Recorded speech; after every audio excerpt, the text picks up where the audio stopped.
Chapter 1. The Call and the Mirror, Chosen One. You stand at the threshold of a transformation so profound that your ego trembles at its magnitude. This is not mere spiritual platitude. This is the raw, unvarnished truth of what Jung called the confrontation with the self. In this very instant, as your consciousness engages these words, something ancient and eternal stirs in the depths of your psyche. The synchronicity that brought you here was no accident. It was the self's whisper, cutting through the noise of your digital existence, demanding your attention with the urgency of a soul that can no longer remain dormant. You have lived beneath a crushing weight that others cannot perceive. While the masses move through life with their personas intact, those carefully constructed masks designed for social survival, you have felt the fracture lines in yours.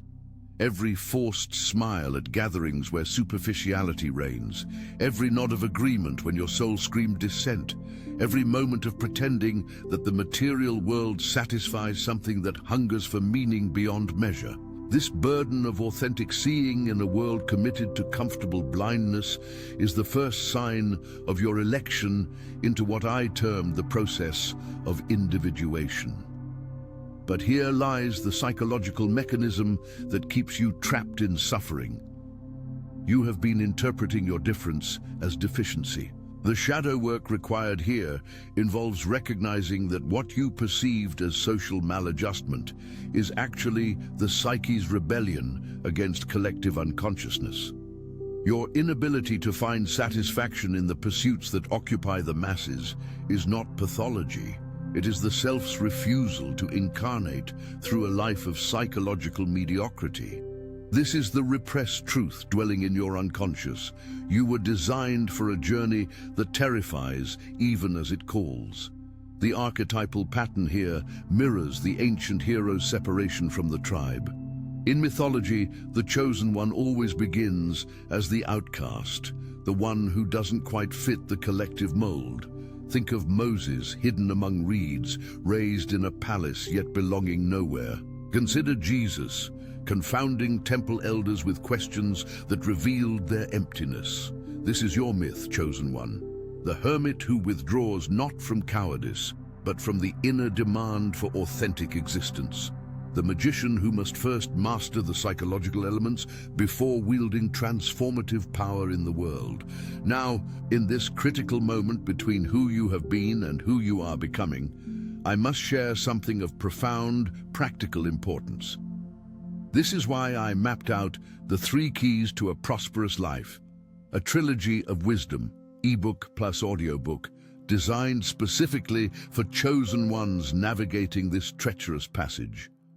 Because individuation without practical framework becomes mere mystical abstraction, and you need concrete tools for transmuting this psychological gold. The blueprint I left in this teaching addresses exactly what we are exploring. How to awaken your vast potential without the crippling guilt that has kept you small. How to claim prosperity while honoring the sacred. You will find the link in the pinned comment below. A map for those ready to walk this path with eyes wide open. But let us return immediately to the alchemical fire consuming your current existence. The suffering you have endured, those excruciating delays, those doors that slammed shut despite your worthiness, those relationships that dissolved despite your devotion, was never punishment from a capricious deity. This is the fundamental misunderstanding that keeps seekers trapped in resentment toward the divine. What you experienced was the nigredo, the blackening, the necessary descent into the unconscious that precedes all genuine transformation. In alchemical terms, you cannot transmute base metal into gold without first reducing it to its prima materia, its essential substance stripped of all false additions. Your psyche has been undergoing this reduction. Every failure that crushed your ego's grandiosity was removing false self-concepts. Every betrayal that shattered your naive trust was destroying projections you placed on unworthy recipients. Every loss that left you hollow was creating space in your psychological container for something infinitely vaster than what was removed. This is how the self operates, not through gentle encouragement of the ego's preferences, but through ruthless elimination of everything not aligned with your authentic being. The projection mechanism at work here is particularly insidious. You have been projecting your own power onto external authorities, waiting for permission to become who you already are. The parent who never gave approval, the mentor who never appeared, the lover who never recognized your worth. These figures haunt your unconscious because you assigned them the power to validate your existence. But Jung revealed this truth with precision. What we do not bring to consciousness appears in our lives as fate.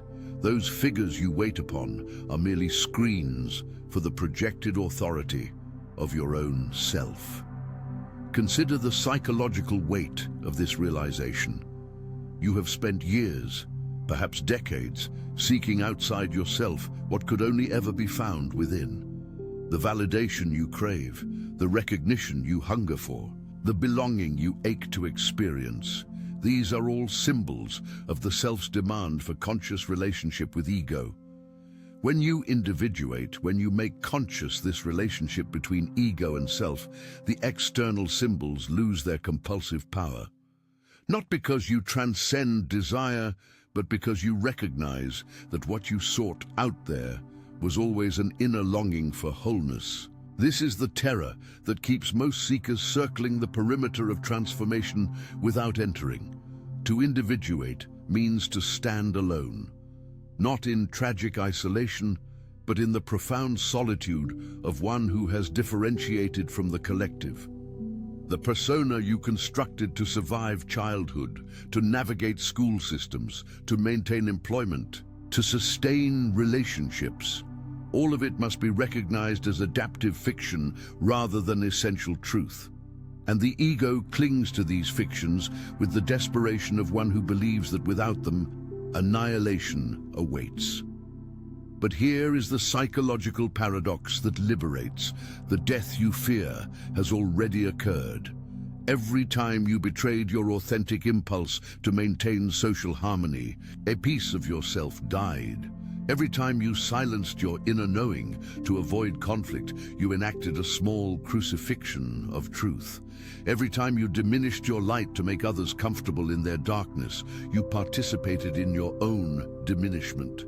The ego fears the death of individuation, not recognizing that it has been dying by degrees through 1,000 compromises with inauthenticity. What approaches now is not death, but resurrection. The return of all those disowned aspects of self that you sacrificed on the altar of collective acceptance. This is why the process feels so dangerous. You are not becoming something new. You are remembering something ancient.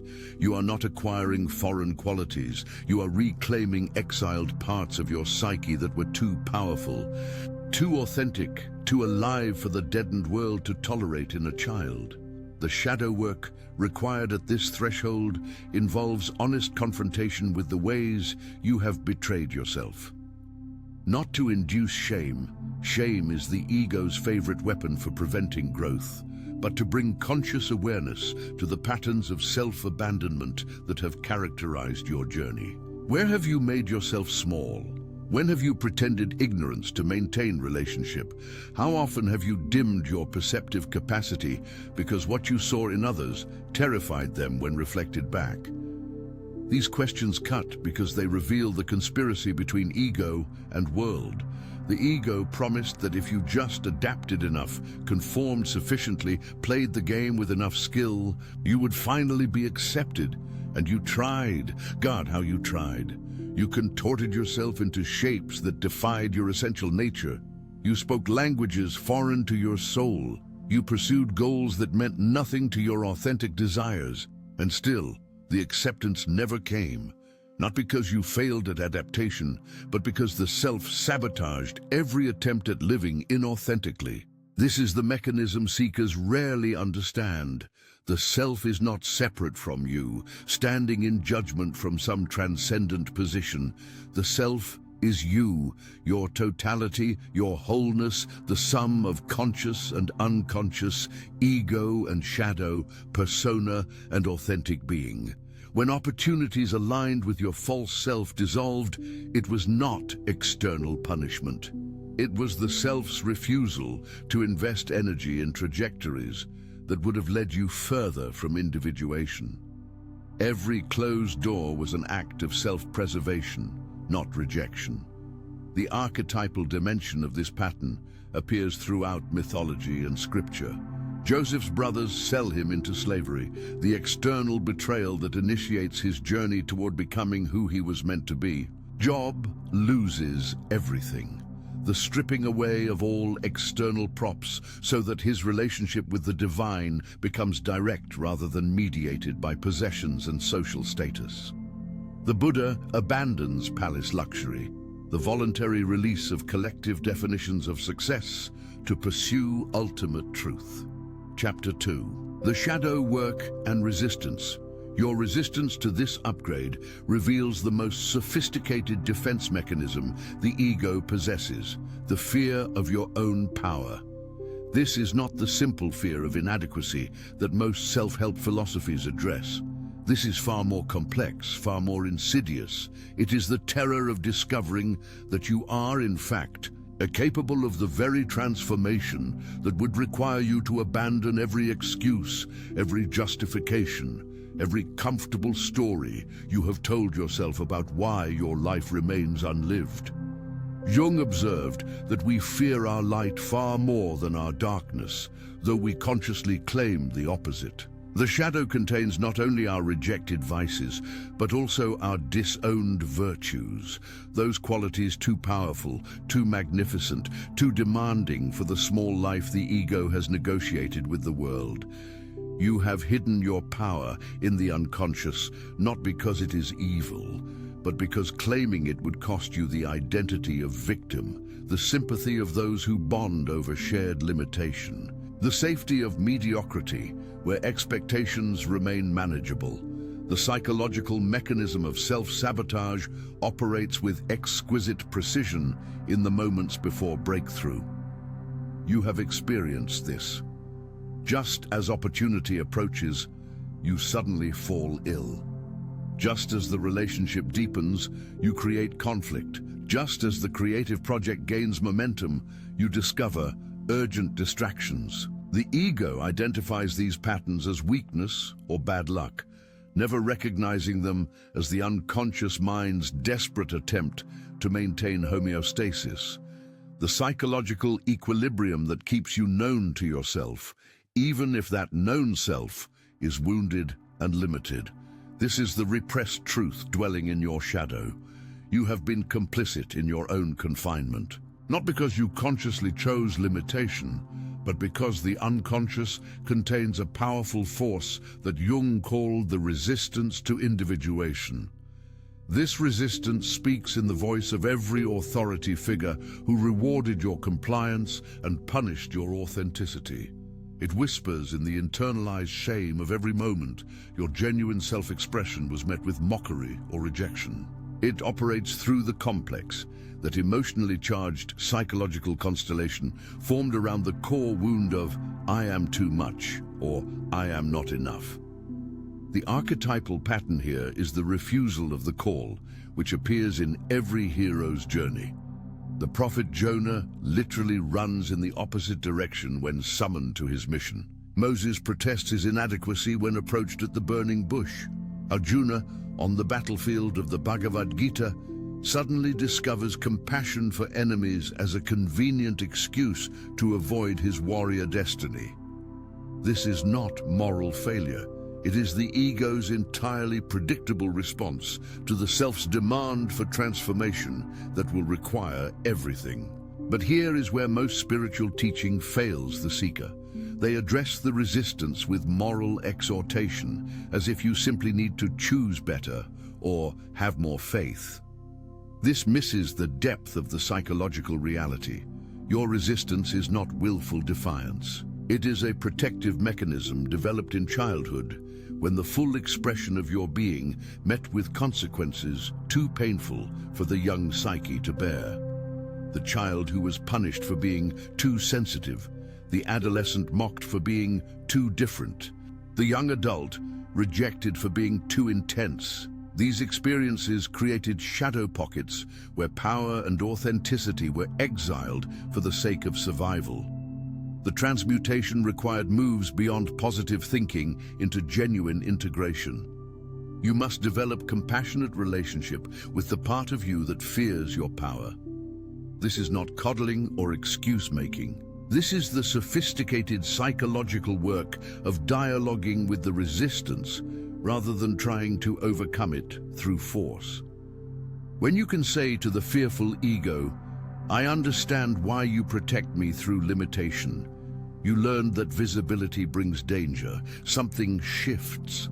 The resistance softens not because you defeated it, but because you brought consciousness to its purpose. Consider the practical mechanics of this integration. Every time you notice self-sabotage emerging, pause. Do not judge. Do not shame. Instead, ask with genuine curiosity, what am I protecting myself from by blocking this opportunity? What old wound is activated by the possibility of success? What younger version of me is terrified that if I become visible, I will be hurt again? This inquiry creates space between automatic reaction and conscious response. The guilt around receiving abundance operates through a similar shadow mechanism. You have internalized, unconsciously, the belief that to prosper while others suffer is moral failure.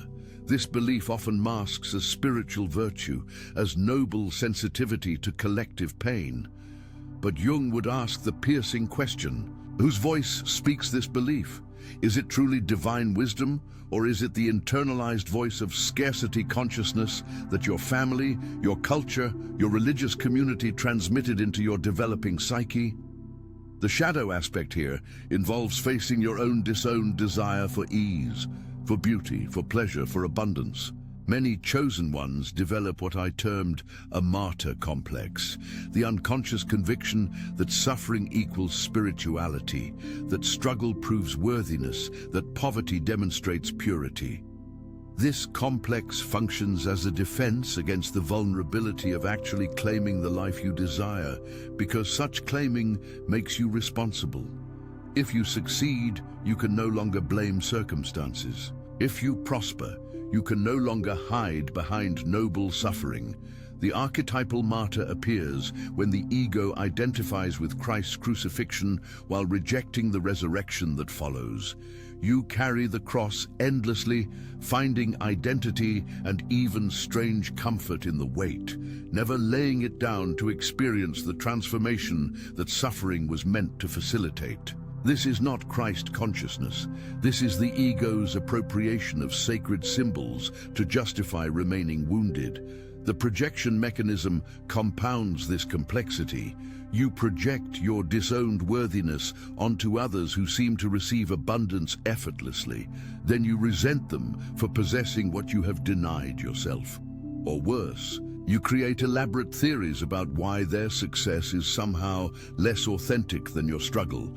They compromised integrity, they had advantages, they don't understand real spirituality. These judgments are psychological breadcrumbs leading directly to your shadow. Ask yourself without mercy, who do I secretly resent for thriving? What do I judge in their success? The answer reveals precisely what you have exiled into unconsciousness regarding your own potential for abundance. If you judge material wealth as unspiritual, you carry a complex around prosperity that will block its manifestation regardless of how many affirmations you recite. If you disdain those who seek visibility, you harbor shadow aspects around your own desire to be seen and celebrated.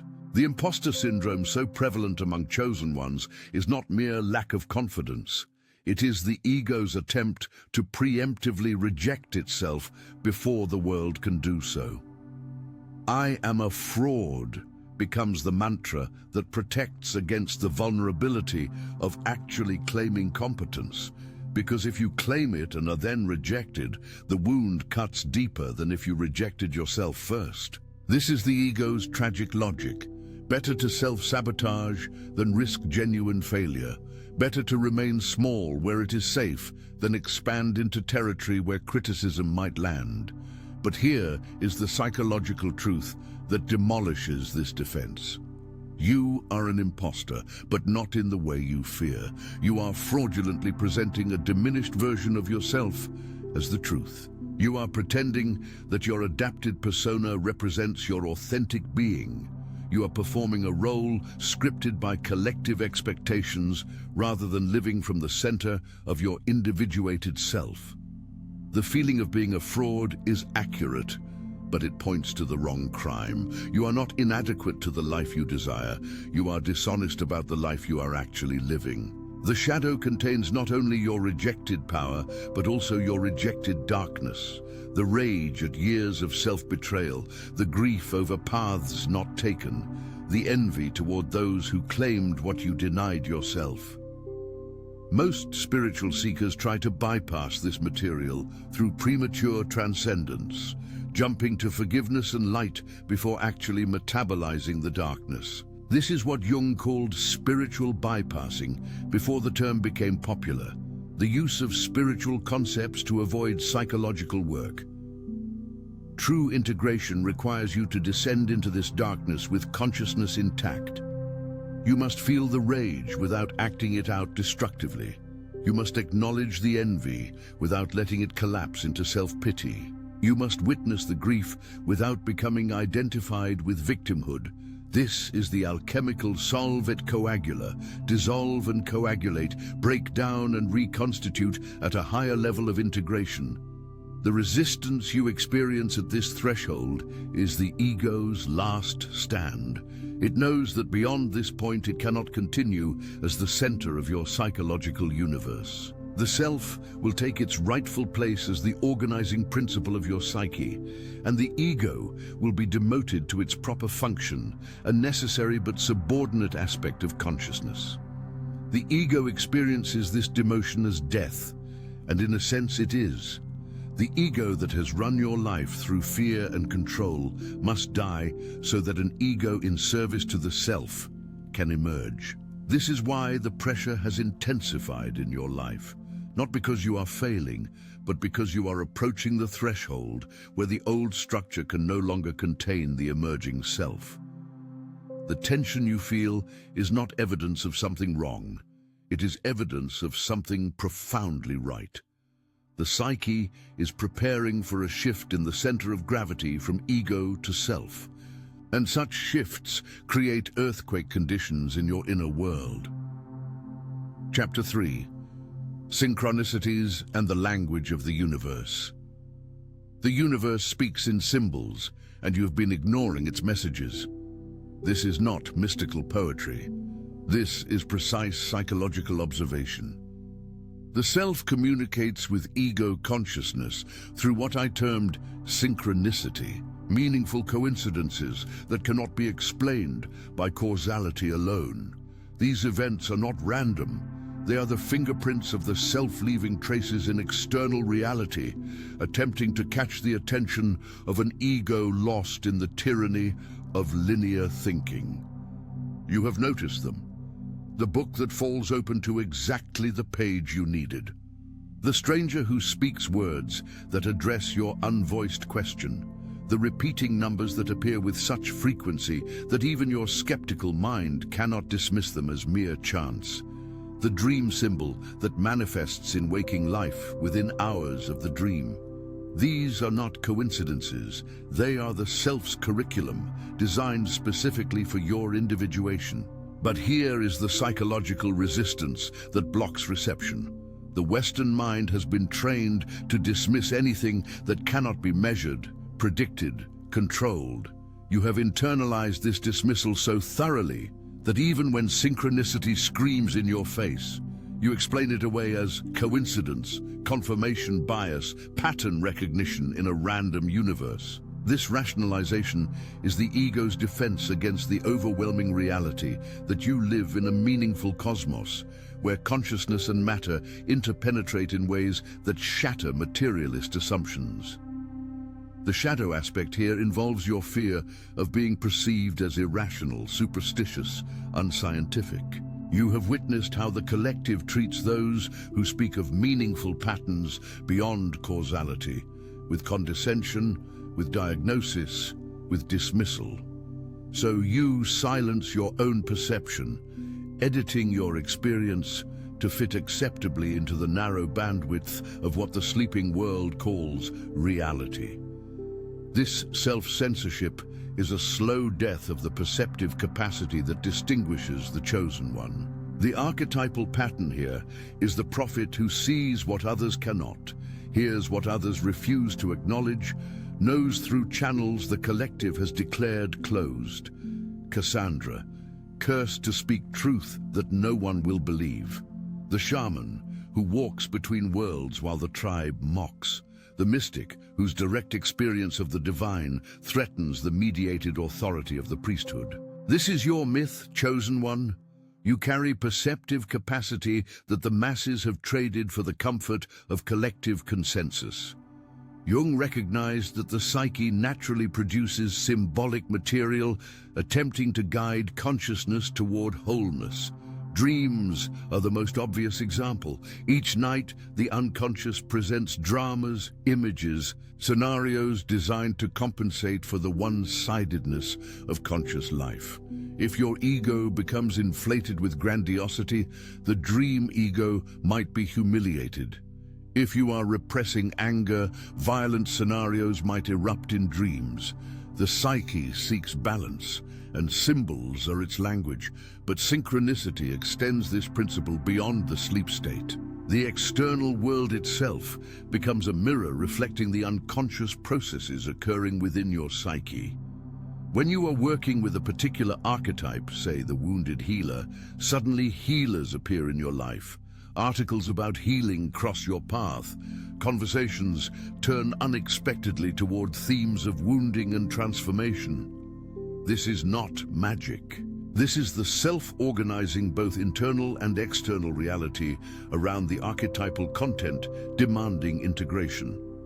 The repeating numbers you notice, 11, 11, 3, 33, specific sequences that seem to follow you, are not messages from angels or cosmic download codes in the New Age sense. They are attention attractors, synchronistic phenomena that the self uses to interrupt the ego's habitual consciousness. When you notice 11:11 for the 20th time in a week, something in you pauses. That pause is the opening the self requires, a momentary gap in the ego's constant noise where something deeper can be heard.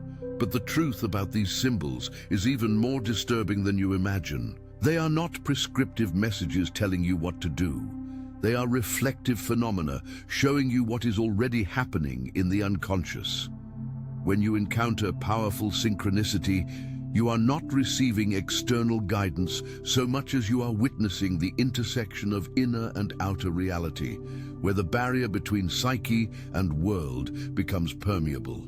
This should terrify your rational mind, and if it does not, you have not fully grasped the implication. The psychological mechanism here involves what Jung called the unus mundus, the unified reality beneath the apparent separation of inner and outer, psyche and matter, subject and object. In this underlying unity, consciousness and world are not divided, but are different aspects of the same process. When you individuate, when you make unconscious material conscious, you literally change the field of probability around you. Opportunities that were invisible suddenly become available. People aligned with your emerging self appear as if summoned. Resources materialize with timing that defies rational explanation.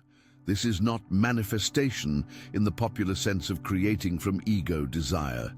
This is far more profound. It is the revelation that as you transform internally, external reality reorganizes itself to reflect the new psychic constellation. You do not attract what you want, you become visible to what has been seeking you all along. The difference is crucial. Ego manifestation tries to impose its will on reality, while self-individuation aligns with the deeper pattern already present in the unus mundus. Consider the practical application. That relationship that ended despite your efforts to save it was not failure, it was synchronicity. The person left precisely when the self determined that their presence blocked your individuation. That job you were denied, despite your qualifications, was not rejection. It was protection. The position would have anchored you in a trajectory misaligned with your authentic becoming. The delay that frustrated your timeline was not divine punishment. It was the self's precise timing, coordinating internal readiness with external opportunity in ways your ego could not perceive. But here is the challenge. To live in synchronistic relationship with reality requires releasing the ego's demand for control. You must develop what I called active imagination, the capacity to engage the unconscious as an equal partner rather than trying to dominate it with conscious will. You must learn to ask, what is the self orchestrating through this circumstance, rather than demanding, why is this happening to me? The projection mechanism distorts synchronicity when the ego tries to bypass psychological work through magical thinking. You notice synchronicities around a particular person and conclude they are your soulmate, without doing the shadow work to examine why this person actually represents an unconscious complex seeking resolution. You encounter repeating symbols and decide they are signs to pursue a specific course without confronting the fear that underlies your need for external validation of internal knowing. This is where most seekers corrupt the gift of synchronicity. They try to use it as a substitute for the difficult work of integration. They collect signs and symbols like evidence in a case they are building for avoiding direct confrontation with the self. The universe told me through this feather that I should becomes the ego's new tyranny, just dressed in spiritual language. True engagement with synchronicity requires brutal honesty about your interpretations. When you notice a symbol, sit with it before assigning meaning.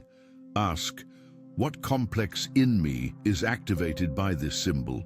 What am I projecting onto this coincidence? How does my ego want to use this to avoid difficult truth?